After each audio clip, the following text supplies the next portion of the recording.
हरिओम। श्री गुरुभ्यो नमः। स्वागत है आप सभी का आज के इस व्याख्यान में। अयोध्या निवासी होने के चलते थोड़ा सा विलंब हुआ, क्योंकि अयोध्या में आजकल प्रयागराज महाकुंभ के चलते ऐसी भीड़ भाड़ है।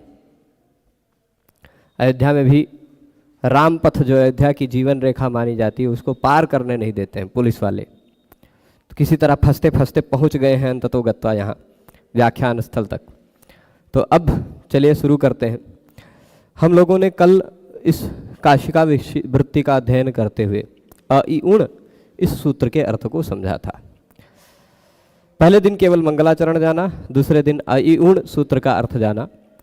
ऋलिक शुरू किया था। अ इ उण सूत्र में बताया कि 3 वर्णों का उपदेश किया गया है। कितने का? 3 वर्णों का उपदेश किया गया। उन 3 वर्णों के उपदेश के बाद अ इ उ इन तीनों वर्णों का उपदेश किया गया और अंत में णकार को इत संज्ञक बनाया। उस णकार का ग्रहण केवल एक प्रत्याहार के लिए था, अ इ उण, जो अण प्रत्याहार है। अच्छा, संक्षेप रूप में मैं आज प्रयास करूंगा। कुछ लोग से निवेदन है, आप लोगों को ये लगे कि जो चीज़ें मैं ठीक से नहीं समझा पा रहा हूँ वो और किस तरह से अच्छे से समझाया जा सकता है, वो आप लोग सुझाव दे सकते हैं। 1-2 लोगों ने और सुझाव दिया है, तो वह सुझाव मैं अनुकरण करने का प्रयास करूंगा। ठीक है, तो आप लोग यथासंभव जहां भी लगे सुझाव, वहां सुझाव दे सकते हैं। जो भी शब्द मेरे द्वारा उच्चरित, जो भी शब्द आपको न समझ में आए, वो आप बोलेंगे कि इसका तात्पर्य क्या है, मैं समझाने का प्रयास करूंगा। चलिए, तो ऋलिक सूत्र पर आ जाते हैं। यह ऋलिक सूत्र में सामान्य रूप से अन्य भाषाओं में ये एक प्रकार का स्वर नहीं है ना?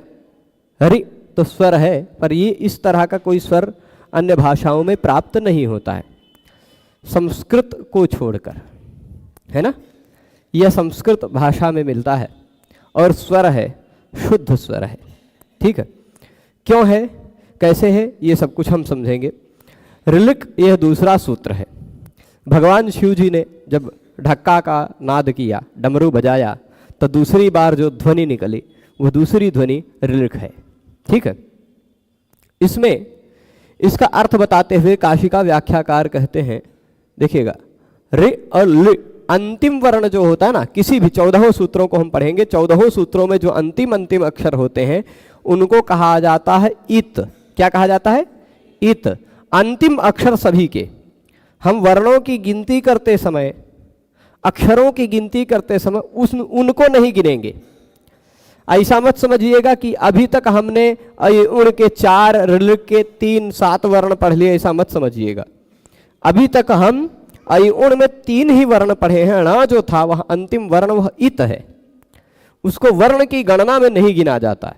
ठीक है, ऋलिक में जो क है उसको भी नहीं गिना जाएगा। ये क्यों है? तो जब इनका ग्रहण करना नहीं है, गिनना नहीं है, तो क्या जरूरत है इन सूत्रों में भी बार बार ये लगाना? कहीं ण लगा दिया, कहीं क लगा दिया, कहीं ङ लगा दिया, कहीं च लगा दिया, यह क्या जरूरत है? तो यह आवश्यकता ये इसलिए है कि हमको इस अंतिम इत संज्ञक वर्ण के साथ प्रत्याहार बनाना होता है। क्या होता है प्रत्याहार? क्या होता है प्रत्याहार? किसे कहते हैं प्रत्याहार? जो हम संक्षेप में 2 वर्णों के माध्यम से कह सकें। जैसे हमने अभी देख लीजिए, अ इ उण और ऋलिक, ये 2 हैं सूत्र। ठीक, देख लीजिए। इससे पहले जो सूत्र पढ़ा है वो भी मैं यहीं लिख देता हूं संक्षेप में। देखिए, अ इ उण और ऋलिक, ये 2 सूत्र पढ़ा। अब अ इ उण में हमको मान लीजिए प्रत्याहार होता क्या है? प्रत्याहार हमेशा 2 वर्णों का एक शॉर्ट नेम है। 2 वर्ण, जिसमें 2 वर्ण रहेंगे, एक कोई प्रारंभिक रहेगा, एक कोई अंतिम इत संज्ञक वर्ण रहेगा। ठीक, जो एक प्रारंभिक रहेगा वो कौन सा रहेगा? कोई भी लिया जा सकता है। अंतिम के रूप में जो लेना है वो ये अंतिम अक्षर ही, किसी सूत्र का अंतिम अक्षर ही लिया जा सकता है। ठीक है, ये सिस्टम है, समझिएगा। तो मान लीजिए हमने आ ले लिया, यहां से ले लिया क, तो यह क्या नाम बन गया? देखिए, एक अ लिया और फिर ले लिया क, यह क्या बन गया? यह अक। यह एक संक्षिप्त नाम है, यह एक संक्षेपीकरण है। जिनके माध्यम से अक कह देने से हमको इस अ और क के मध्य के जितने भी वर्ण हैं वह पता चल जाएंगे, इत संज्ञक वर्णों के सिवाय। तो अक मतलब क्या हो गया? जैसे अरुण कुमार पांडे को आप शॉर्टकट में ए के पांडे कह देते हैं, है ना, ए के पांडे। तो वैसे अक, ये अ से लेके क तक ये पुराने समय का कहने का नाम है, ठीक। तो आ से लेके क तक जो कुछ भी है, अ ई उ रे ले, ये इतने वर्ण है अक, ठीक है, अक का मतलब। इसी तरह अण कह दिया तो अ ई उ ये तीनों हैं अण। इसी तरह मान लीजिए इक कह दिया तो ई उ रे ले ये है इक, ठीक है, समझ रहे हैं बात? तो यही कहता है, यही होता है संक्षेपीकरण, इसी को कहते हैं प्रत्याहार। बड़ा सा टेढ़ा मेढ़ा शब्द देख करके कन्फ्यूज आइएगा मत। प्रत्याहार का तात्पर्य होता है वर्णों का संक्षेपीकरण। जहां हम कई वर्णों को अब बताना है पाणिनि जी को कि इतने वर्ण, ये 24 वर्ण तुरंत बाद में हो तो ये काम होगा। आप 24 की लिस्ट थोड़े ना देंगे, शॉर्टकट में कह देंगे झल। अब झल कौन कौन से, वो आप झभई के झ से शुरू करके हल के ला तक गिन लीजिए, हो गया झल, ठीक है।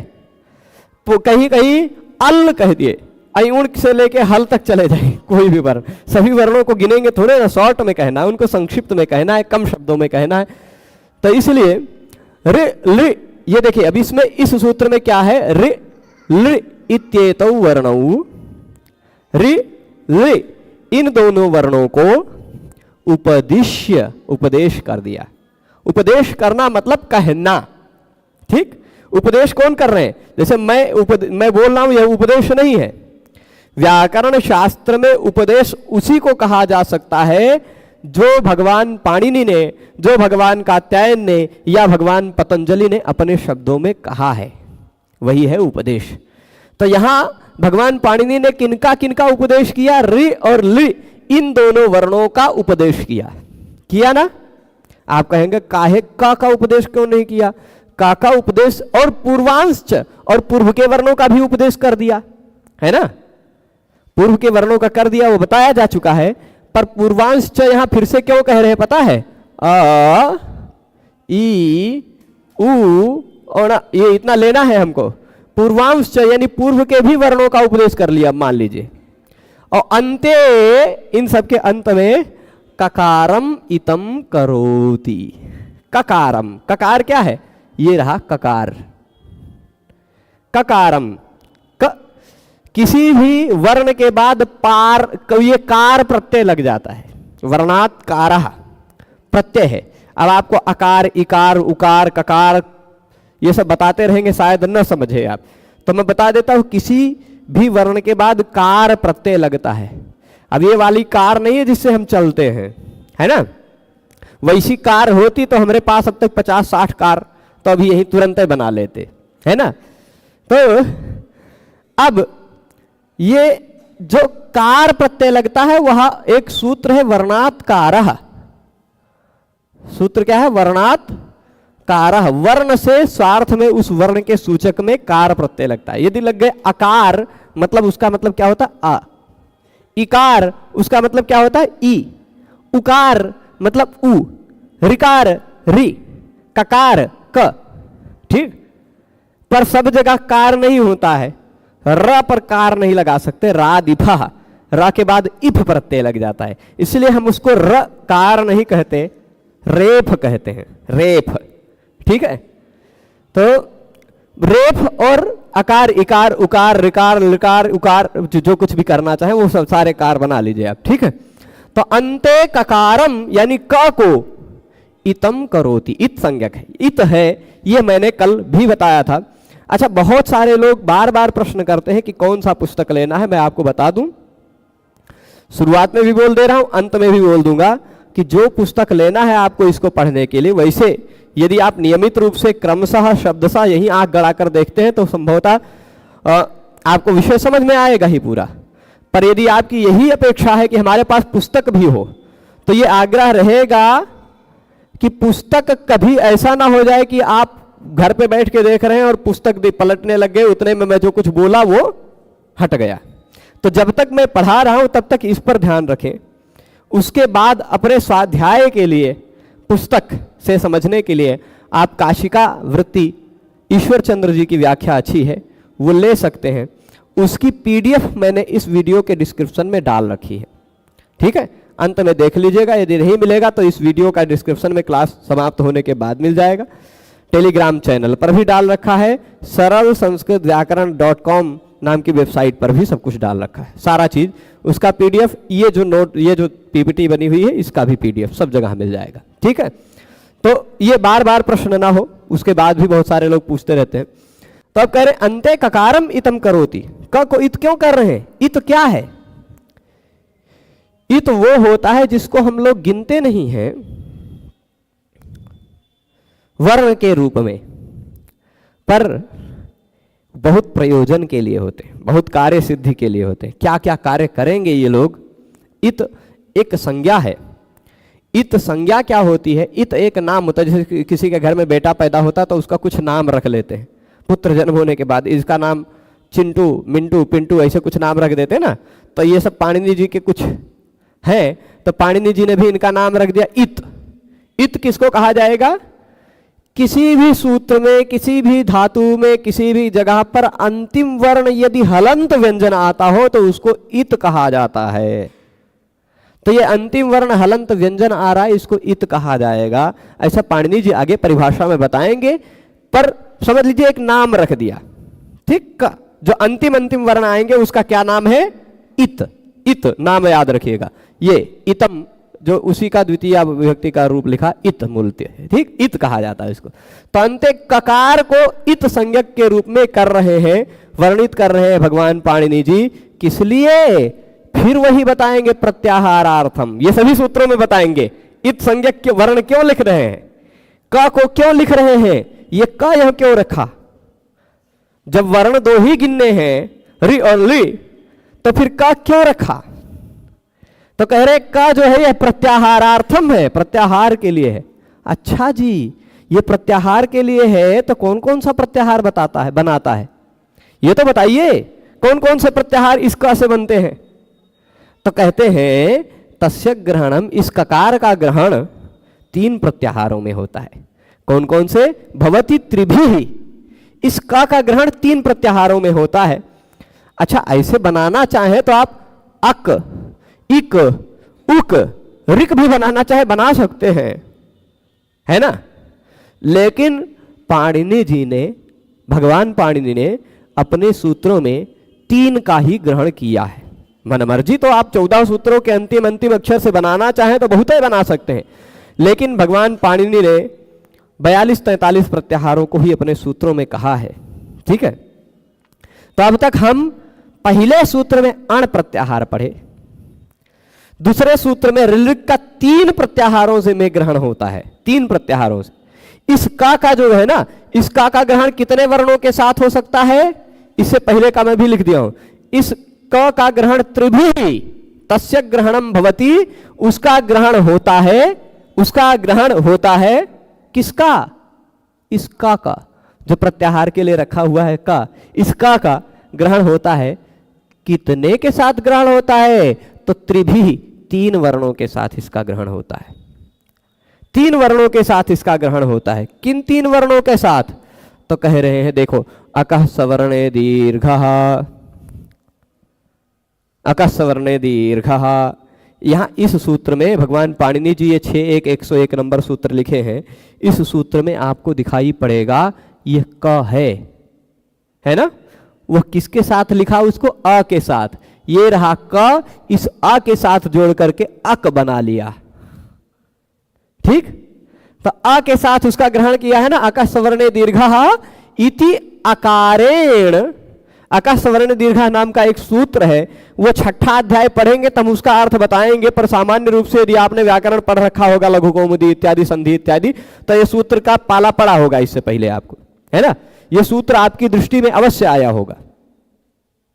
सामान्य रूप से जो 8वीं 10वीं हिंदी भी पढ़ते हैं, जो 8वीं 10वीं में कुछ संस्कृत लगाए रखते हैं, जिनके आधुनिक बोर्ड से भी, तो उनके भी पाठ्यक्रम में ये सूत्र आ जाता है, दीर्घ संधि आ ही जाती है, ठीक है।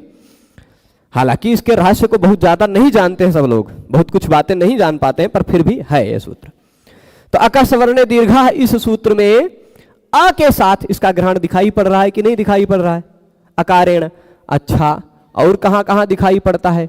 इको गुण वृद्धि, यहां ई के साथ का ग्रहण कर रहा है।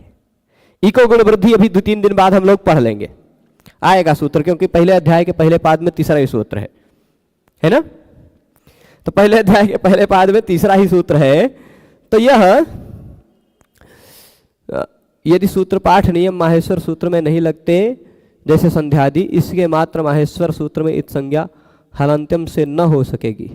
हाँ, बताएंगे, उसका भी प्रयोजन बताएंगे, है ना? बहुत है, बहुत सारी बातें हैं इसमें। जब हलंत्यम इत्यादि का प्रसंग आएगा तो प्रश्न आपका अच्छा है। और लिख का रि का अलग अलग लिख सकते हैं, कोई दिक्कत नहीं प्रभु। वर्ण है ऐसे खाली वर्ण की गणना के उद्देश्य से लिखना है तो लिख सकते हैं, सूत्र की दृष्टि से लिखना है तो रिलिक एक साथ लिखिए, ठीक है? तो अब इसका ग्रहण 3 के साथ होता है। किन 3 के साथ? अकस्वर्ण दीर्घा, इको गुण वृद्धि में ई के साथ ग्रहण हो रहा है। अब देखो, ई के साथ मिलाकर के बना दिया इक, आ के साथ मिलाकर के बनाया अक, जिसमें अ ई उ रि इतने वर्ण आ गए। ई के साथ मिलाकर के बना लिया इक, तो ई उ रि इतने वर्ण आ गए उसमें, है ना?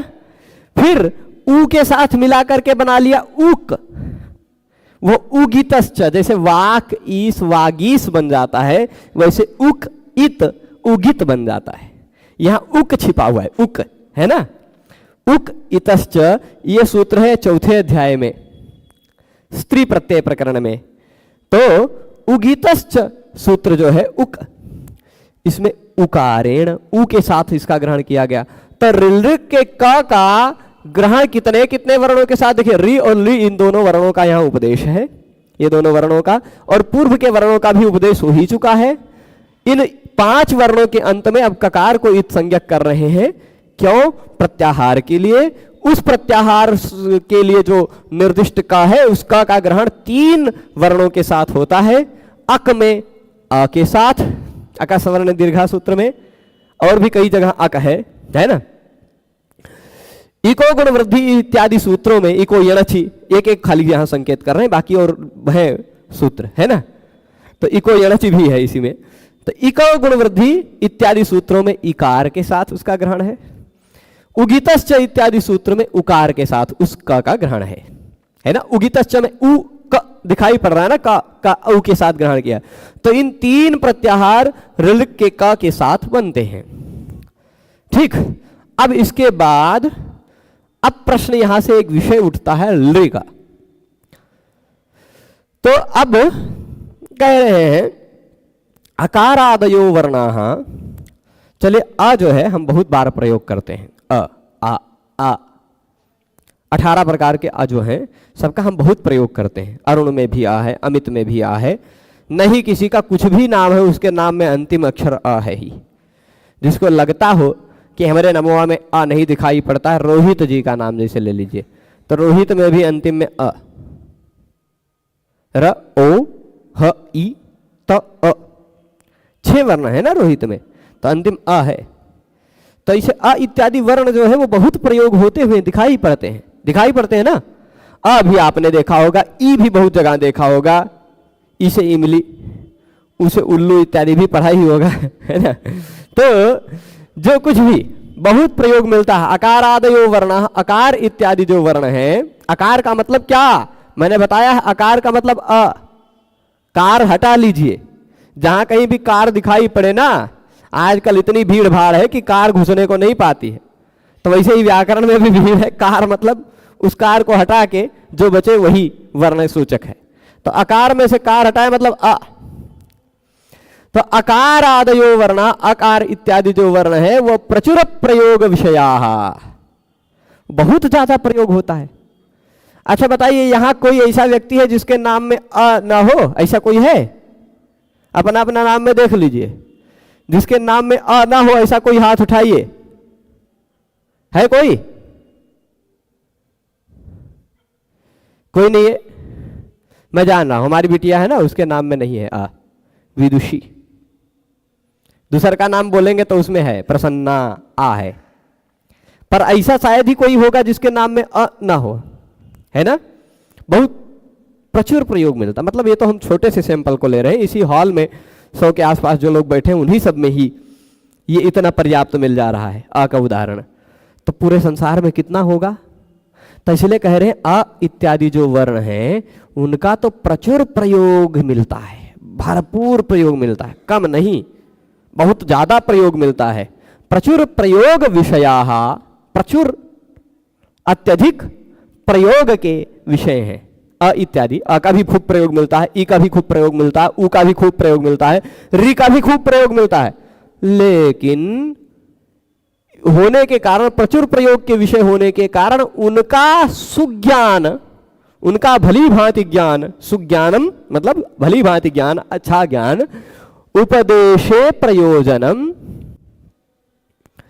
ठीक, उनका जो सुज्ञान है उनका भली बहुत प्रयोग होता है, बहुत प्रयोग होता है ना अ इत्यादि का, तो उसका उपदेश करना आवश्यक है। यदि अ क्या है ये उपदेश न करते तो उतना सारा प्रयोग मिलता, वो प्रयोग कहां जाता, है ना। तो हरि इत्यादि शब्दों में अंतिम वर्ण के रूप में ई आता है, ई, वो ई का बहुत प्रयोग मिलता है। यदि ई का उपदेश न करते तो कैसे वो उन प्रकार के शब्दों का निरूपण कर पाते, है ना। तो हाँ, तो ई इत्यादि कैसे बना पाते, मतलब ई का उपदेश ना होता तो। इसी तरह उ का उपदेश ना होता तो भानु गुरु इत्यादि शब्दों में जो निहित उ है ना, उदय, ऐसे सारे शब्दों का वर्णन हम कैसे कर पाते। इसलिए उ का भी जरूरत है वर्णन करना। री ना होता तो ऋषि इत्यादि शब्दों का कैसे प्रयोग कर पाते हम लोग, है ना। परंतु ये बताओ कौन सा ऐसा शब्द है जिसके लिए लृ का वर्णन करना जरूरी पड़ गया। कोई ऐसा शब्द आपके ध्यान में आता है जिसमें लृ हो? आओ भैया, मुड़िया पे आके कबूतर बैठ रहा है हमारे ऊपर। हाँ, तो अब लृ जो है वह, लृ जो है ना वह कहां पर मिलता है, लकारस्तु क्लृपस्थः एव प्रयुज्यते।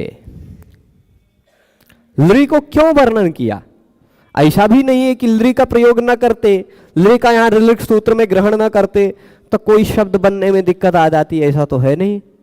कह रहे हैं लृकार तो केवल क्लृप धातु में ही दिखाई पड़ता है। क्लृप एक धातु है, ठीक, क्लृप एक धातु है, उस धातु में लृ दिखाई पड़ता है, ठीक है। क्लिप धातु में लृ दिखाई पड़ता है और क्लिप धातु में जो लृ दिखाई पड़ता है, देखिए यहां पूरी बात समझ गए होंगे कि भाई अ इत्यादि, यहां तक तो बात समझ गए हैं। उकार के साथ उसका 3 प्रत्याहारों में ग्रहण होता है। अब आगे बता रहे हैं कि अ इत्यादि जो वर्ण है वो बहुत ज्यादा प्रयोग के विषय हैं, इसलिए उनका सुज्ञान होना चाहिए, यही उपदेश के प्रति प्रयोजन है, इसलिए उनका उपदेश कर दिया, कोई दिक्कत नहीं, कोई आपत्ति नहीं। लेकिन जो इसमें ऋलिक में अंतिम वर्ण लृ लिखा है, उसकी क्या आवश्यकता, वो तो केवल क्लृप धातु में ही मिलता है और कोई शब्द मिलता नहीं। ऐसा भी प्रश्न उठ रहा है, अभी समाधान देंगे, पहला प्रश्न उठाना, प्रश्न उठेगा तभी तो समाधान मिलेगा। तो कह ले जो लकार दिखाई पड़ता है तो केवल क्लृप एक धातु है, उसी धातु में ही प्रयुक्त होता है, केवल उसी धातु में मिलता है और कहीं मिलता नहीं, ऐसा भी कह रहे हैं। हालांकि मिलेगा, है बहुत मिलेगा, लेकिन अभी प्रश्न उठ रहा है खाली।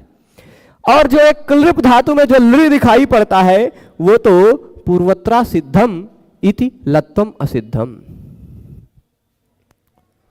पूर्वत्रा सिद्धम इस सूत्र के कारण उसमें जो लृ दिखाई पड़ता है मूलतः क्या है, ऐसा है कृप, इस ऋ को ऐसा लृ हो जाता है, ठीक। तो ये कृपोरोला एक नियम है, कृपोरोला, देखिएगा नियम कहां पर मिलेगा, अष्टाध्यायी में, ठीक। वो तो ऐसा है कि अष्टाध्यायी में उस नियम को एक बार देख लीजिए, मुझे लगता है वो 8वें अध्याय में 8.2.1 के बाद ही कहीं मिलेगा, है ना। पर एक बार फिर भी आप लोगों को नंबर में चौथे अध्याय तक का होता तो तुरंत बता देता, पर वो 8वें अध्याय में मैं अब नंबर बता देता हूँ। 8, 2, 18 ये उसका एड्रेस है, 8, 2, 18। ठीक है। 8वें अध्याय के दूसरे चरण में मैंने पहले ही व्याख्यान में थोड़ा सा संकेत किया था, पहले या दूसरे में कहीं, कि अष्टाध्यायी को हम 2 भागों में बांट सकते हैं। 2 भागों में बांट सकते हैं ना पूरे पाणिनि जी के व्याकरण को, ये हमने पहले प्रारंभ में बताया। वो 2 भाग कौन कौन से हो सकते हैं उसके? एक 7.25 अध्याय यानी 29 पाद, और एक कितना? एक 7.25 अध्याय वाला हिस्सा और एक 3 पाद वाला हिस्सा, अंतिम अध्याय के 3 पाद। तो अंतिम अध्याय के 3 पाद के जो सूत्र हैं, अंतिम अध्याय के 3 पाद के जो सूत्र हैं वो पूर्वत्र असिद्धम, पूर्व के सूत्रों की दृष्टि में असिद्ध है। तो क्लृप में जो लृ दिखाई पड़ता है ना, वो उस 8, 2, 18 नंबर सूत्र के कारण आया हुआ है। तो 8, 2, 18 नंबर सूत्र से पहले के सारे सूत्रों की दृष्टि से तो वो असिद्ध है कि नहीं? उससे पहले के जितने भी सूत्र हैं उन सभी सूत्रों की दृष्टि में तो वो असिद्ध है। वही बात करें, लृकार जो है वह क्लृप धातु में ही दिखाई पड़ता है, और क्लृप धातु में तो पूर्वत्रा सिद्धम ऐसा नियम चलता है। पूर्वत्रा सिद्धम नियम के कारण ये देखिए पूर्वत्रा सिद्धम 8, 2, 1 लिखा हुआ है। इस सूत्र के बाद के जितने भी सूत्र हैं वो सारे के सारे सूत्र पहले के दृष्टि में असिद्ध हैं। उन सूत्रों के द्वारा जो काम होगा वो पहले सूत्रों को नहीं पता चलेगा। तो इस सूत्र के बाद के जो भी सूत्र हैं वो सूत्र जो कुछ भी कार्य करेंगे वो पहले को पता ही नहीं चलेगा। तो बाद वे क्लृप में जो लृ आ गया है वो तो पहले वालों को पता ही नहीं है, पहले के सूत्रों को पता ही नहीं है ना? ये बात समझ रहे हैं? तो इसलिए इति लत्वम असिद्धम, इसलिए उसमें जो लृ का ल हुआ, लत्व हुआ, वो तो असिद्ध है। और तस्य असिद्धत्वात्, क्योंकि लृ जो है वह असिद्ध है, तो लृ हो गया है वह तो असिद्ध है ना? वो तो और इको यणचि सूत्र को नहीं पता चल पाएगा कि वहां लृ हो गया है, इको यणचि को नहीं पता चल पाएगा कि वह लृ हो गया है। खाली मतलब यह है कि लृ को यहां हटाना चाह रहे हैं, सो खाली ये बताना चाह रहे हैं कि लृ की जरूरतें नहीं है, ये अभी बताना चाह रहे हैं। पर जरूरत क्या है, आवश्यकता क्या है उसकी, वो बताया जाएगा। अभी खाली लृ के ऊपर प्रश्न उठ रहा है, प्रश्न चिन्ह खड़ा किया जा रहा है कि लृ जी तू कहां आ गए इसमें। ये सारे अ, ई, उ, ऋ ये सारे तो वीआईपी हैं, बहुत प्रयोग होता है इनका, लेकिन तुम तो खाली क्लृप धातु में दिखाई पड़ते हो, और क्लृप धातु में जो दिखाई पड़ते हो वो तो अष्टाध्यायी के 8वें अध्याय के सूत्र से बने हुए हो, और वो जो बने हुए हो वो तो व्याकरण के और सूत्रों को पता ही नहीं है कि तुम बने हुए हो। तुम तो री के जगह पे आए हुए हो, री के जगह पे लृ आया है ना। क्लृप धातु में मूल रूप से पहले री था, री के जगह पे लृ आ गया, तो री के जगह पे आया हुआ है, और व्याकरण के और सूत्रों को पता ही नहीं है कि री के जगह पे लृ आ गया है। पहले के सूत्रों को, इस 8, 2, 18 से पहले वाले को पता ही नहीं है। तो पहले वाले सूत्रों को, इको यणचि को, आद गुणा को, इन सबको तो पता चलेगा कि यहां पर री है ना। तो ऋकारः एव अचकार्याणि भविष्यन्ति इति, ऋकारे एव, ऋकार को ही मान करके अचकार्य सारा कर लिया जाएगा, है ना। ऋकार को ही मान करके यहां री है, ऋकार मतलब री, कार को हटा लीजिएगा, है ना, कार नहीं चलेगी, खाली सरकार चलेगी बस। तो ऋकार एव अचकार्याणि भविष्यन्ति, ऋकार को ही मान करके सारे अचकार्य, अच मतलब क्या है, ऋकार एव। अब वह जो असिद्धत्वात् का मतलब क्या है, पहले ये समझ रहे हैं, जो ना समझ में आएगा वो बताइएगा। कि किसी अष्टाध्यायी में ये बात ध्यान रखिएगा कि विशेष करके 8, 2, 1 ये नंबर ध्यान रख लीजिएगा। इसके बाद का कोई भी सूत्र, कोई भी कार्य करे, वह कार्य पहले के सूत्रों को, इस 8, 2, 1 से पहले के सूत्रों को पता नहीं चलेगा, यानी वह कार्य असिद्ध रहेगा, प्रसिद्ध नहीं हो पाएगा। ठीक, वह कार्य प्रसिद्ध नहीं हो पाएगा। तो कृप धातु में री के जगह पे लृ आ गया है, वह कार्य तो प्रसिद्ध हो ही नहीं पाएगा, किसी को पता ही नहीं चल पाएगा, बहुत कम सूत्रों को पता चलेगा, है ना। तो ऋकार को ही मानकर सारा अच कार्य हो जाएगा। तो ऋकारे व ऋकार में ही अच कार्याणि, अच मतलब होता है सभी स्वर, अच का मतलब सभी स्वर, अ ई उ रे रे ए ओंग ऐ औच, दुई और सूत्र हैं अभी आएंगे, तो च तक ऐ औच के च तक अच चलेगा, वही अच तक मिलाने पर अच कार्य बन जाता है। तो अच के सारे कार्य ऋकार को ही मानकर हो जाएंगे, है ना।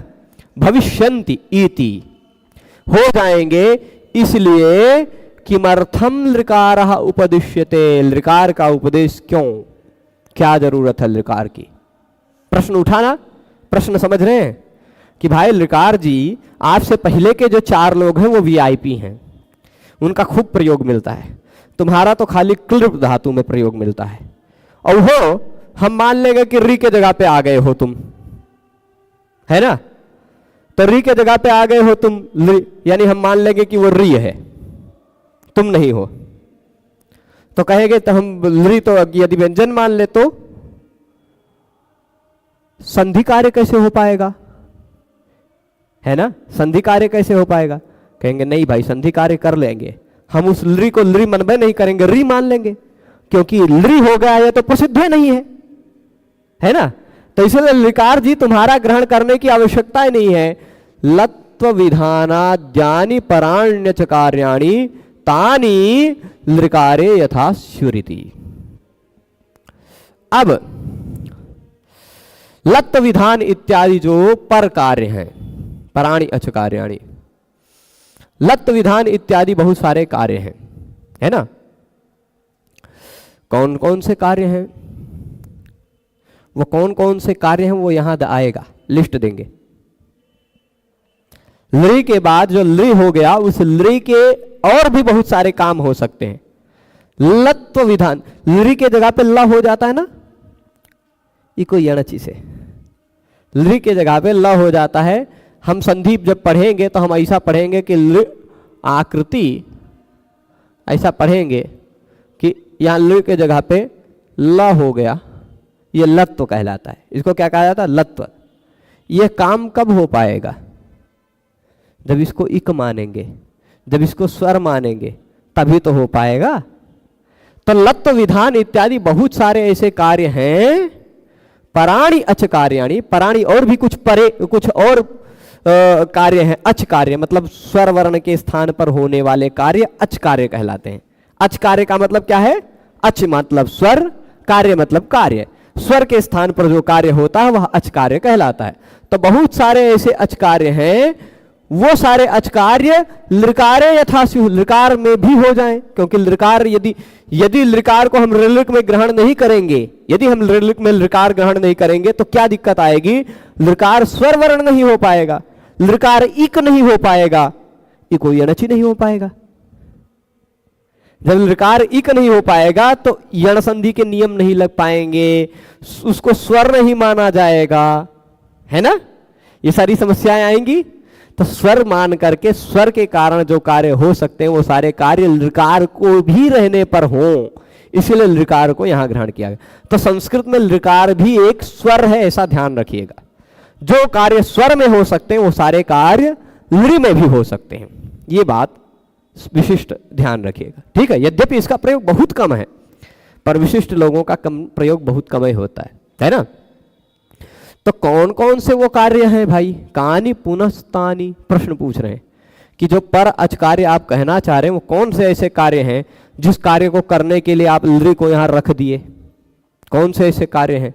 तो वो कार्य की लिस्ट दे रहे हैं, कार्य कौन कौन से, कानि पुनस्तानि ये प्रश्न किया तो वो कार्य कौन कौन से, उसका 3 कार्य बता रहे हैं। कह रहे प्लुत, स्वरित और द्विर्वचन। प्लुत, स्वरित, द्विर्वचन। देखिए प्लुत क्या होता है, किसी वर्ण को हम ज्यादा लंबा बोले वो होता है प्लुत। प्लुत मतलब ध्यान दीजिएगा, शुरुआत में समझने में समय लग सकता है, मैं बता रहा हूं, पर जैसे ही हम पहले अध्याय के पहले पाद पर पहुंचेंगे, पहले शुरुआत में ऐसा मत समझिएगा कि बहुत स्लो चल रहे हैं। जितना ज्यादा मजबूत घर बनाने का कार्य शुरू होता है तो घर बनाने के कार्य में 15-20 दिन तक दिखाई ही नहीं पड़ता कि क्या हुआ, क्योंकि जमीन के अंदर काम होता है। तो अभी बीज का कार्य हो रहा है, ये आपको पता नहीं चलेगा कि बहुत धीरे धीरे चल रहा है, बहुत धीरे धीरे, पर जब ये मजबूत कर ले जाएंगे ना तो आगे आराम से, जितना अभी हम एक दिन में क्या 8-10 दिन में पढ़ते हैं उतना एक दिन में पढ़ेंगे, क्योंकि अभी भूमिकाएं बन रही हैं, ये बात ध्यान रखिएगा। तो ना समझ में आए आप पूछेंगे, ये आपका कर्तव्य है, ठीक है। ये तो ये 3 कार्य हो सकते हैं। एक प्लुत, कहानी पुनस्तानी मतलब कौन है वो काम भाई जिनके लिए लृ को रखा गया, ये प्रश्न उठा। तो बता रहे ये 3 काम है। एक काम क्या है? प्लुत हो जाना। दूसरा काम हो जाना स्वरित हो जाना। तीसरा काम होता है द्विर्वचन यानी द्वित्व हो जाना। तो वो कार्य बताएंगे। तो स्वरित, यहां थोड़ा सा द्विर्वचन का उदाहरण मुझे लगता है कि कुछ गड़बड़ है। पुस्तक में देखिएगा डबल प होना चाहिए, है ना, डबल प हो जाएगा यहाँ ल के कारण। अचह, अच के पर में यर हो, उसके पर में अनच हो तो अनचिच से द्वित्व हो जाता है, वो द्वित्व वाली बात। ल के पर में भी हो जाएगी। चलिए अभी बताते हैं। तो 3 कार्य है, डबल है ना, वो कोई है अष्टाध्यायी वाले पुस्तक में देखा आपने, काशिका वृत्ति वाली, उसमें एक ही लिखा है, किसी में डबल नहीं है, द्वित्व नहीं है किसी भी उदाहरण में, तो वो गलती से मिसप्रिंट छप गया होगा। एक द्वित्व का भी उदाहरण देना चाहिए। ये मान लीजिए ये प्लुत का उदाहरण हो गया, ये 2 में से कोई 2 या 1 मान लीजिए ये स्वरित का उदाहरण हो गया। ये एक अंतिम उदाहरण तो मुझे लगता है कि ये द्विर्वचन का ही होना चाहिए, द्वित्व का, है ना, द्विर्वचन मतलब द्वित्व। तो अब देखिए, चलिए मैं बता देता हूं ये तीनों कार्य हैं क्या। प्लुत का मतलब होता है किसी वर्ण को बढ़ा कर बोलना, जैसे अ, ये ह्रस्व है, आ दीर्घ हो गया, उसी को और बढ़ा दिया गया आ 3 मात्रा तक, वो हो जाएगा प्लुत, ठीक है, प्लुत। अब यदि हम लृ को स्वर वर्ण मानेंगे ही नहीं तो ह्रस्व, दीर्घ और प्लुत ये तो स्वर वर्ण ही होते हैं। आप अ, आ ऐसा कह सकते हैं, उ, ऊ ऐसा कह सकते हैं ना, परंतु इसी तरह क को बोल के दिखाइए। आप कहेंगे क, का ऐसा बोलेंगे तो वो आप क नहीं बोल रहे हैं, वो क के पिछवा जो अ है उसी को बोल रहे हैं। आ ही सुनाई पड़ रहा है, क तो उतना देर तक सुनाई नहीं पड़ेगा।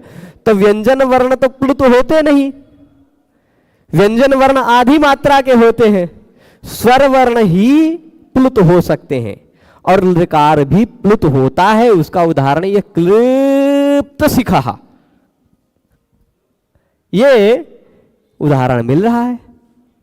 प्लुत हो ही नहीं पाएगा यदि इसको स्वर वर्ण नहीं मानेंगे तो, यानी प्लुत हो रहा है ना, प्लुत हो रहा है तो इसका मतलब ये स्वर वर्ण है कि नहीं।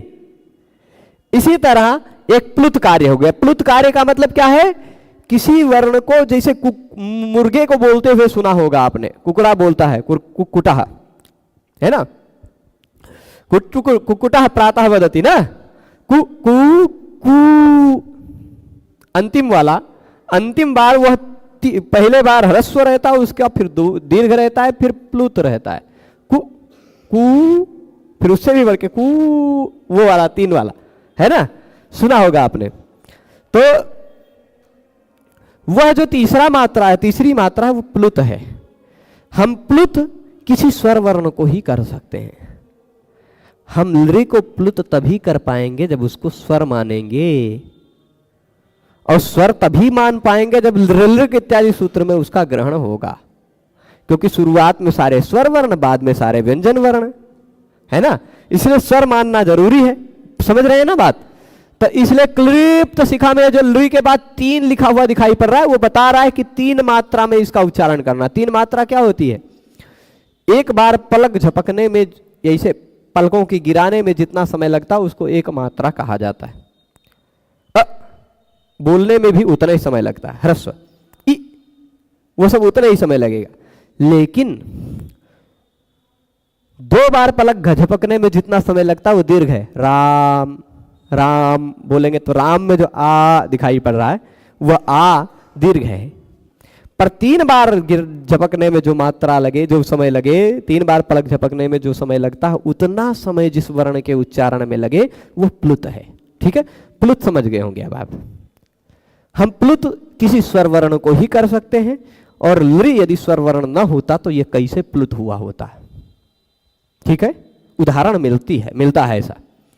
तो क्लिप्त शिखा ये उदाहरण हो गया। इससे पता चलता है कि लृ भी संस्कृत में एक स्वर है, स्वतंत्र स्वर है, प्लुत इत्यादि होता है।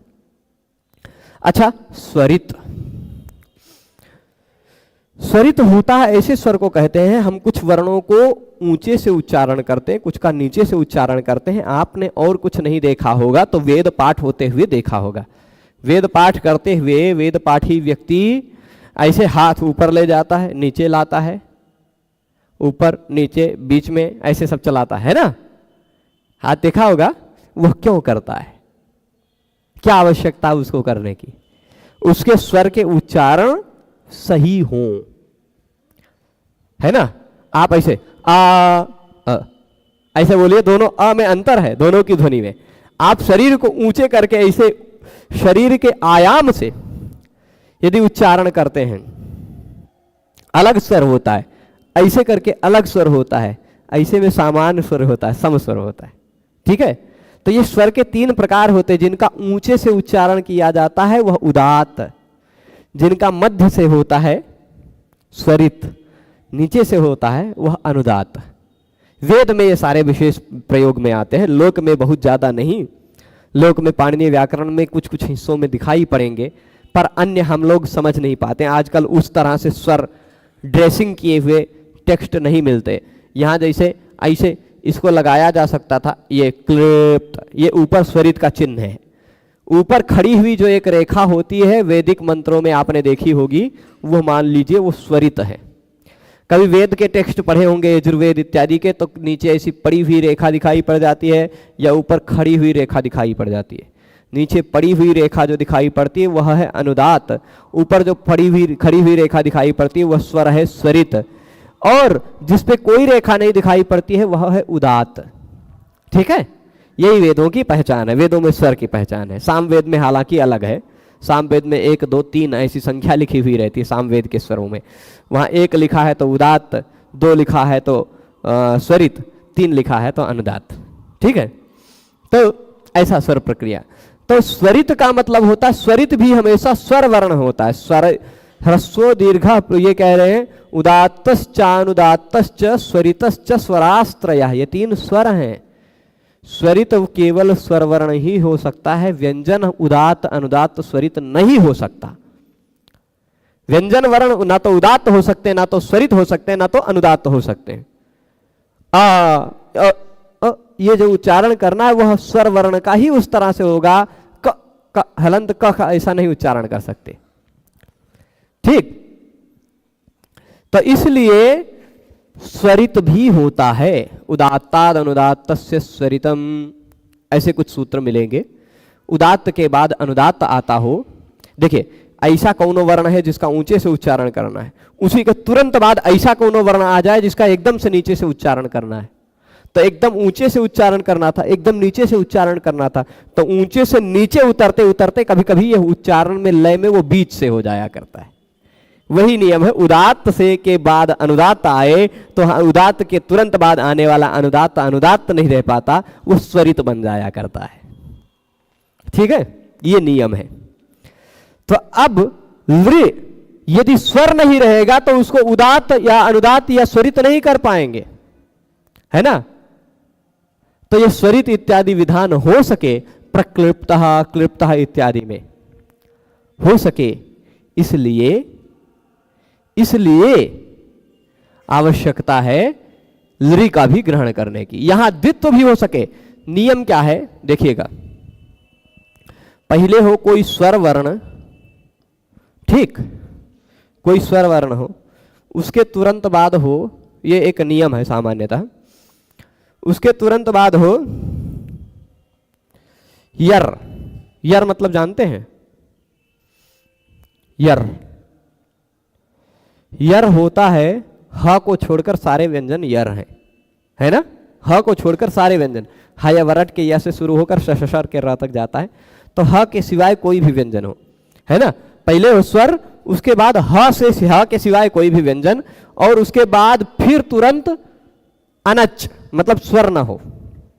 पहले स्वर हो, उसके बाद ह के सिवाय कोई व्यंजन हो, उसके बाद कोई व्यंजन ना, कोई स्वर ना हो, तो जो ये बीच वाला वर्ण है ये डबल हो जाया करता है।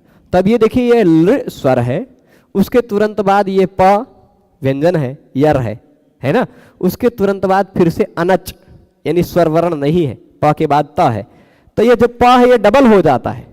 ये द्वित्व इत्यादि स्वर के बाद हो सके, इस प को हम डबल तभी कर पाएंगे जब लृ को स्वर मानेंगे तभी,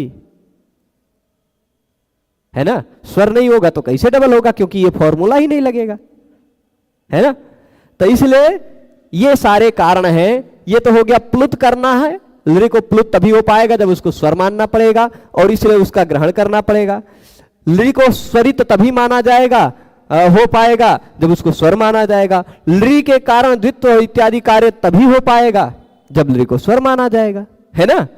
इसलिए अब उदाहरण तीनों का दे ही दिया, क्लिप्ता प्रक्लिप्ता क्लिप्त शिखा प्रक्लिप्ता क्लिप्ता क्लिप्तवान, ये सारे हो जाएंगे, ठीक है। अब और भी प्रयोजन बता रहे हैं, और भी प्रयोजन बता रहे हैं, खाली मतलब ऐसे सामान्य रूप से, वहां भी महाभाष्य में भी इसका कुछ संकेत किया गया है। अब इसका यहां तक ही पढ़ेंगे, इसके बाद जो ये व्याख्याएं हैं और भी व्याख्याएं हैं इसमें बातें, पर इसको कुछ समझ लेते हैं, थोड़ा सा देर लग जाए पर चलेगा। आज मजबूरी में व्यवस्था में मुझे आने में, अयोध्या पहुंचने में देर हुई, भीड़ भाड़ ऐसी हो गई है आजकल। विद्यालय से लौटते समय पिछले 2 दिन तो छुट्टियां थी, पर आज विद्यालय था। रास्ते इतने रोक कर रखते हैं कि पुलिस वाले राम पथ को पार ही नहीं करने देते। राम पथ पर किसी तरह घुस भी जाइए आप तो पहले उधर एकदम वीणा चौक तक जाइए, फिर लौट के आइए उसी भीड़ में, फिर तब पहुंचिए। इस पार से उस पार नहीं होने देते हैं, ऐसा बैरिकेटिंग लगा रखे हैं। क्या करें, भीड़ भाड़ में ऐसे फंसे रह गए हम। तो इसलिए भोजन भी नहीं हुआ आज, वैसे सीधे सुबह गए थे, शाम को यहीं आ गए सीधे। तो क्लिप्तवान ये तो पहुंच गए ना। चलिए अभी फिलहाल यहाँ यच्च अशक्तिजम असाधु शब्द स्वरूपम। चलिए मान लीजिए कोई एक व्यक्ति, गांव में आपने सुना होगा बड़े बूढ़े लोग बोलते बोलते कुछ गलत बोल जाते हैं शब्द, है ना, कम शब्द बोलते हैं। हमारे गांव में एक महिला थी, वो डॉक्टर नहीं बोलते डागडर बोलती, डागडर, अस्पताल, इतना तो सुने होगा आपने, है ना। और एक उदाहरण मैं दिया करता हूँ, ब्लड प्रेशर। वो ब्लड प्रेशर पहली बार सुनी थी, गांव की एक बुढ़िया थी, वो कही कि उनका ब्लड प्रेशरवा लो हो गया है। अब ब्लड प्रेशरवा का है अब हम क्या जाने, है ना। लेकिन पहली बार जब सुने थे तो हम हंसे थे कि क्योंकि गांव के लोग जो होते हैं वह सुन करके शब्द को उस तरह अनुकरण करके नहीं बोल पाते हैं, तो कुछ कुछ अशुद्ध शब्द बोलते हैं। ये तो अंग्रेजी का उदाहरण दिया, संस्कृत में भी ऐसे बहुत सारे शब्द हैं जिनको सब लोग शुद्ध नहीं बोल पाते, है ना, बहुत सारे शब्द हैं तो शुद्ध नहीं बोल पाते। कौनो ऐसी कुमारी है, कोई ऐसी कुमारी है, वो ऋतक को बुला रही थी, है ना। किसको बुला रही थी? ऋतक को, ये बता रहे हैं। अब यच्च और एक कारण ये भी हो सकता है, लृकार का 3 कारण तो बता दिया है, प्लुत हो जाए, स्वरित हो जाए, द्वित्व हो जाए लृ के कारण, इस कारण उसको स्वर होना चाहिए। और यच्च और भी, च मतलब और भी, एक और कार्य हो सकता है कि अशक्तिजम, कोई कोई ऐसा होता है जो बोलने में समर्थ नहीं हो पाता, अशक्ति है, शक्ति नहीं है उसमें, अशक्ति है। उस अशक्ति के कारण, मतलब बोलना था उसको ऋतक, ऐसा बोलना था, ऋतक, बोलिए भैया, ऋतक, ऋतक, उसको बोलना था क्या? ऋतक, लेकिन ऋतक नहीं बोल पा रही थी, जैसे डॉक्टर नहीं बोल पा रही थी डागडर कह दी, वैसे ही, है ना। तो ऋतक नहीं बोल पा रही थी। कोई मान लीजिए कोई ऐसा है जो अशक्तिजम असाधु शब्द स्वरूपम, कुछ गलत बोल गई, साधु शब्द नहीं बोली, असाधु शब्द बोली। असाधु मतलब सही नहीं, गलत शब्द बोल गई। क्यों बोल गई? उसको शुद्ध बोलना नहीं आ पाया। आजकल भी, अभी भी, है ना, स्थूल बोलिए, स्थूल। बहुत सारे लोग अस्थूल कहेंगे, बहुत लोग स्थूल कहेंगे। क्यों? क्योंकि उनमें स्ट स्थूल बोलने की शक्ति नहीं है, तो अशक्ति है। अशक्ति, इसको कहते हैं अशक्ति। तो ऐसे भी बहुत सारे शब्द हैं, है ना। तो मैं स्कूल नहीं बोला क्योंकि अंग्रेजी शब्द है, स्कूल लोग कहते रहते हैं, स्कूल जाना है, स्कूल, है ना। उस स्कूल का है नहीं जाते हैं, जब स्कूल जाना है तो उस स्कूल भी जाया करिए, है ना। तो अब और भी क्या है, अशक्तिजम असाधु शब्द स्वरूपम। अशक्ति के कारण कोई व्यक्ति असाधु शब्द बोल देता। असाधु, साधु शब्द नहीं है। जैसे स्थूल बोलना था, उसको लिखा क्या है, स्थूल, है ना। बोलते क्या है, स्थूल बोलते हैं ना। लेकिन अब भाई यही मान लीजिए, यही स है, इसी के बाद कार होता तो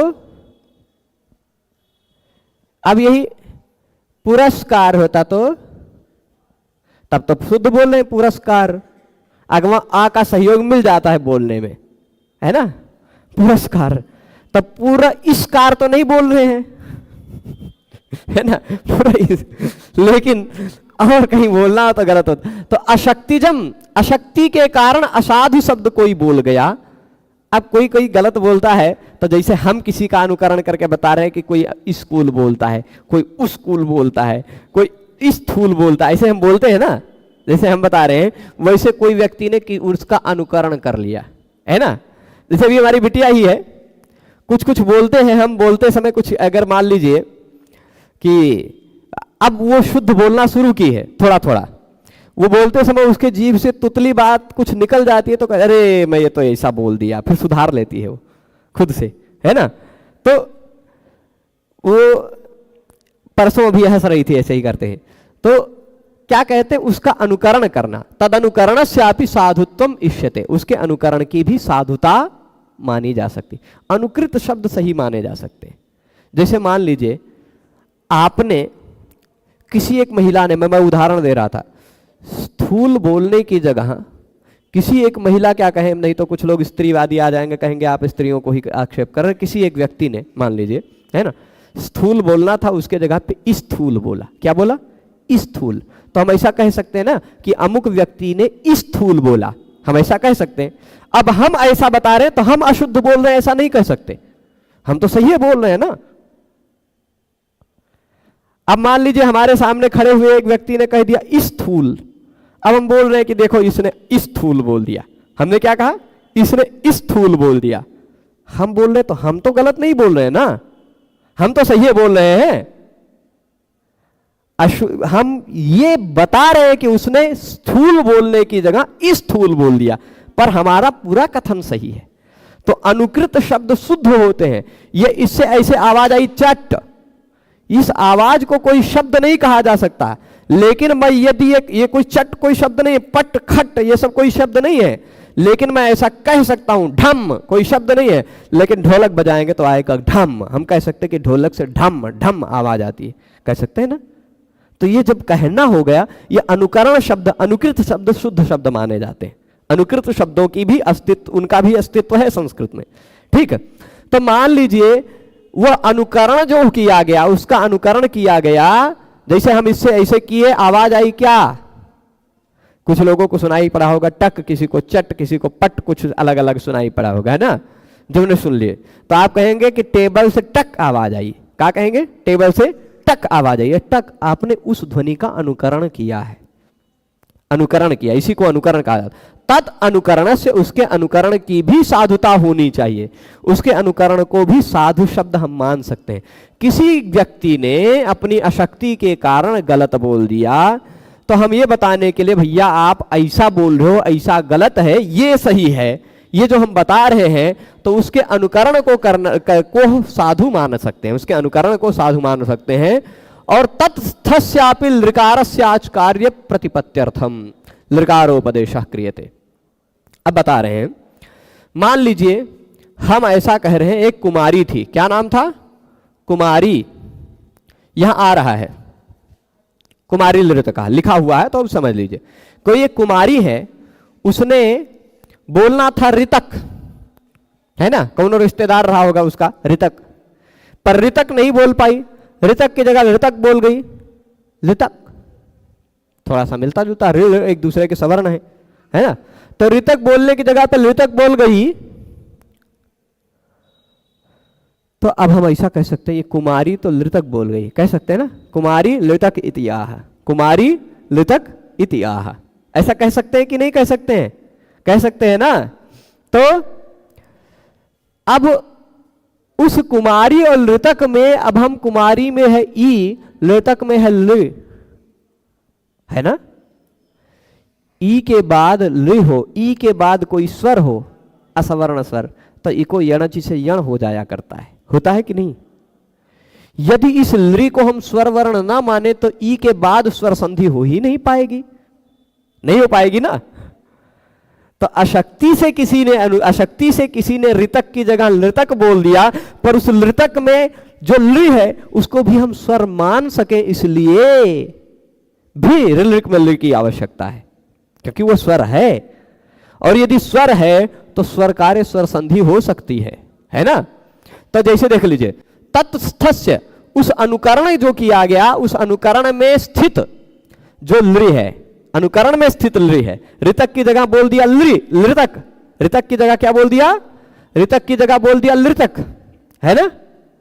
तो जो ऋकार है वो भी अच कार्य प्रतिपत्त्यर्थम, उसमें भी संधि कार्य हो सके, अच कार्य हो सके, उसको भी स्वर माना जा सके, इसलिए लृकारोपदेश क्रियते, लृकार का उपदेश किया। भाष्यकार ने भी ये बताया है, यदृच्छा, अशक्तिज अनुकरण और प्लुति इत्यादि। प्लुति इत्यादि मतलब वही स्वर इत्यादि हो गया, है ना। यदृच्छा, मान लीजिए हमारी इच्छा हुई, हमारा बेटवा हुआ, हम अपने बेटे का नाम हमारी अपनी इच्छा हुई लृतक रख दिए, तो रख दिए मान लीजिए, तो क्या अब आप उस लृतक के पहले कोई स्वर वर्ण आने पर संधि कार्य करेंगे कि नहीं करेंगे? करना ही पड़ेगा, क्योंकि वो स्वर वर्ण है ना। तो स्वर वर्ण के इसलिए ऋकारोपदेश किया गया। ऋतकः इति प्रयोक्तव्य, ऋतक ये प्रयोग करना था, लेकिन शक्ति वैकल्यात, शक्ति की विकलता के कारण कि कोई नहीं बोल पा रहा था, तो ऐसी एक कुमारी ने लृतक बोल दिया, है ना। किसी कुमारी ने लृतक बोल दिया, तो कोई अन्य व्यक्ति वहीं बैठ करके सुन रहा था कि ये कुमारी ऋतक नहीं बोल पाई, लृतक बोल गई, ये कुमारी ऋतक नहीं बोल पाई, लृतक बोल गई, तो अन्यः अनुकरोति, तो वहीं पर बैठा हुआ कोई व्यक्ति उसी शब्द का अनुकरण कर लिया, उसी शब्द को सुन करके उसका अनुकरण कर लिया, और क्या कहा, कुमारी लृतक इति आह, कुमारी ने लृतक कह डाला। कुमारी और लृतक में संधि होगी, क्योंकि लृतक स्वर है ना। तो कुमारी में जो रा के बाद ई था, उस ई के स्थान पर य हो जाएगा, और उसमें लृ जुड़ जाएगा, लृ की मात्रा, कुमारी लृतक इति आह, है ना। कुमारी लृतक कह डाला, ये अनुकरण करने में भी हम संधि कार्य कर सके। यदि वो ऋतक के जगह लृतक बोल गई, और यदि लृतक का लृ स्वर वर्ण ना होता तो हम संधि कर पाते क्या? तो हम कहते कुमारी लृतक इति आह, तो संधि नहीं हो पाती, और वो शुद्ध नहीं बनता, है ना। इसलिए भी लृ एक स्वर वर्ण है, यह मानना चाहिए। ठीक है, इतनी बात हो गई। अब देखिए, प्रथम अ ई उ इन तीनों वर्णों का तथा पश्चात में ऋ और लृ इन दोनों वर्णों का उच्चारण किया, और अंत में प्रत्याहार के लिए ककार का उपदेश किया। ये बातें सार रूप में बता रहे हैं। 3 प्रत्याहारों की सिद्धि इस ककार से होती है, अक, इक, उक। लृकार अब ये बता दिया, अक अ ई उ ऋ, इक ई उ ऋ, उक उ ऋ, है ना। लृकार के उपदेश का प्रयोजन क्या है? कृपोरोलह के द्वारा 48 लिख दिया, ये गलती से हो सकता है 18 है, देख लीजिएगा, 8 2 18 है ना। ये गलती से कॉपी पेस्ट में या और किसी कारणवश 48 आ गया होगा, 48 नहीं है, ये नंबर 18 होना चाहिए, 8 2 18, ठीक है। तो इसके द्वारा कृपोरोलह के द्वारा लत्व जो हो जाता है, क्या हो जाता है? लत्व, ल हो जाता है। इस लत्व विधान से परवर्ती जो अच संबंधी कार्य होते हैं वो लृकार में भी हो सके। अब उसके इस लृकार के तुरंत बाद कोनो स्वर वर्ण आ जाए तो क्या करेंगे आप? स्वर वर्ण हो जाए तो वो लृकार में भी कार्य हो सके, इसलिए वर्ण समाम्नाय में, यानी वर्ण समाम्नाय क्या होता है? वर्णों का संकलन, वर्णों का संकलन, ये 14 सूत्र जो हैं ऐ उण ऋलिक एवं ऐ औच, ये सब वर्ण समामनाएं हैं, अक्षर समामनाएं भी कहते हैं, अक्षरों का समुदाय है ना। तो वर्ण समामनाएं में लृकार का उपदेश किया गया है। अब वो जो अचकार्य होते हैं वह अचकार्य कौन कौन से हो सकते हैं? गुरो रणृतो नंत्यस्याप्य कई कश्यप प्राचाम, ऐसा करके सूत्र है ना। ये प्लुत करता है, इस सूत्र के द्वारा प्लुत हो जाता है ना, प्लुत होता है। वो क्लृप्त सिखा उदाहरण देख लिया था, है ना। अब फिर ये ख दूसरा कार्य क्या है? स्वरित हो जाना, प्रक्लृप्त। यहां पर ये लृ जो है वो स्वरित है, प्र उदात्त है, और उसके बाद ये जो लृ है वह अनुदात था। लृ धातु स्वर में आद्य उदात्त है, तो प्रक्लृप्त लिट्ठा प्रत्यांत है, अतः निष्ठा स्वर से अनुदात्त हो जाता है ना। और उदात्तात अनुदात्त से स्वरितः। सामान्य नियम क्या है? क्ता प्रत्यय लगकर जो शब्द बनता है, क्ता प्रत्यय लगकर जो स्वर बनता है, उससे पहले आने वाला स्वरवर्ण अनुदात्त हो जाता है।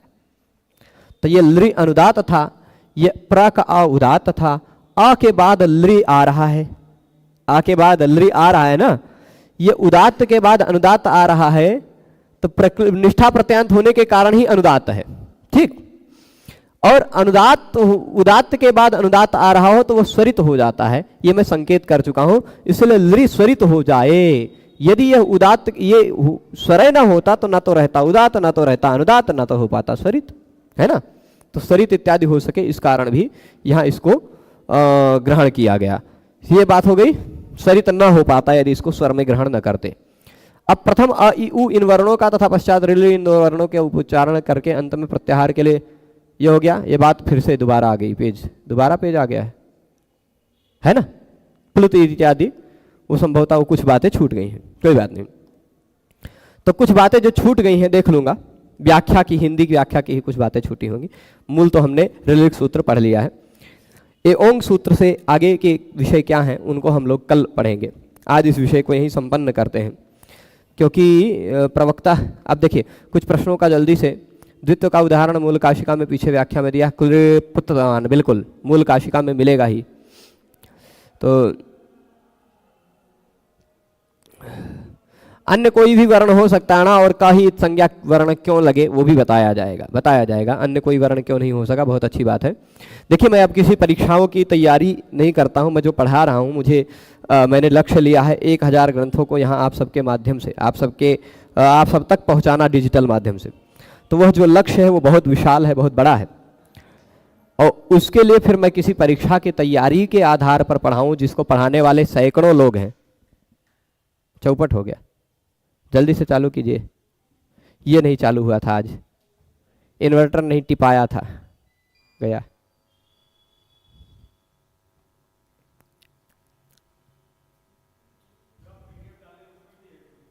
क्या? हाँ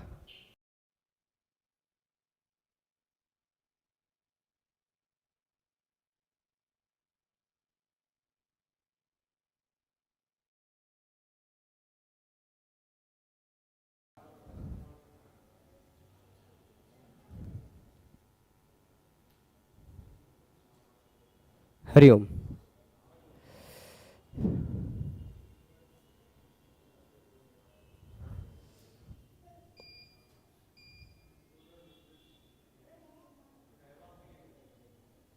हरिओम। अचानक लाइट चले जाने के कारण इंटरनेट डिस्कनेक्ट हो गया था, तो आज इस विषय को यहीं रोकते हैं। हम लोग कल पुनः मिलेंगे। आज जुड़े रहने के लिए बहुत बहुत धन्यवाद। नमो नमः।